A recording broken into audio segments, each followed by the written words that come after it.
వరంగల్ నగర అభివృద్ధికి కాంగ్రెస్ ప్రభుత్వం కట్టుబడి ఉందని ఎంపీ కడియం కావ్య అన్నారు. రాష్ట్ర ప్రభుత్వం కృషి వల్లే ఎయిర్పోర్ట్ నిర్మాణానికి కేంద్ర ప్రభుత్వం గ్రీన్ సిగ్నల్ ఇచ్చిందని తెలిపారు. వరంగల్ నగరంలో 20 ఏళ్లుగా పెండింగ్లో ఉన్న సమస్యలను కాంగ్రెస్ ప్రభుత్వం పరిష్కరిస్తుందన్నారు. రైల్వే డివిజన్ ఏర్పాటు విషయంపై కేంద్ర రైల్వే మంత్రి కలుస్తానని ఆమె స్పష్టం చేశారు. ఇక బీఆర్ఎస్ 10 సంవత్సరాల పాలనలో వరంగల్కు హామీలు ఇవ్వడం తప్ప చేసిందేమీ లేదని నాయని రాజేందర్ రెడ్డి అన్నారు. కేటీఆర్, కేసీఆర్ కాంగ్రెస్ చేస్తున్న అభివృద్ధిని తట్టుకోలేకపోతున్నారని విమర్శించారు. లేదు, డాక్టర్లు లేరు, కావలసిన యంత్రాంగం లేదు.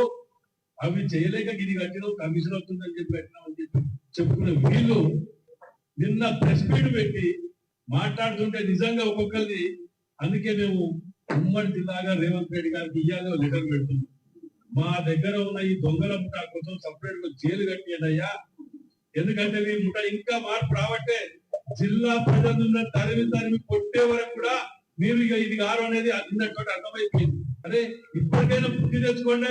10 ఏళ్ళలో చేయలేని దాన్ని సంవత్సర కాలంలో ఇంత మంది వీళ్ళు చేస్తున్నారు, వీళ్ళని చూసి నేర్చుకోవాలని చెప్పి ఇవాళ ఇన్స్టాగ్రామ్ లలో అవి కూడా పంపిస్తాం మీకు స్క్రీన్ షాట్స్.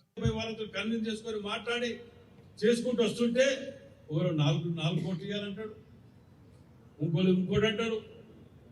వాళ్ళు ఏం చేసిన వీటి అన్నిటి మీద సిబిఐ ఎంక్వైరీ చేసి నిజంగా కూడా వాళ్ళని జైల్లో పెట్టాలి. పాపం లేదు. ఇంకా 4 రోజులు పోతే మా అభివృద్ధిని చూసి ప్రజలు మిమ్మల్ని చెప్పులు తీసుకొని కొడతారు. బిడ్డ మీరు అనుకుంటున్నారు ఏదో మిమ్మల్ని క్షమించేదని కాదు. ఎందుకంటే ఈ సంవత్సర కాలంలో మేము చేస్తున్న అభివృద్ధి మాకు నిజంగా కూడా చాలా ఆనందం కలుగుతున్నది.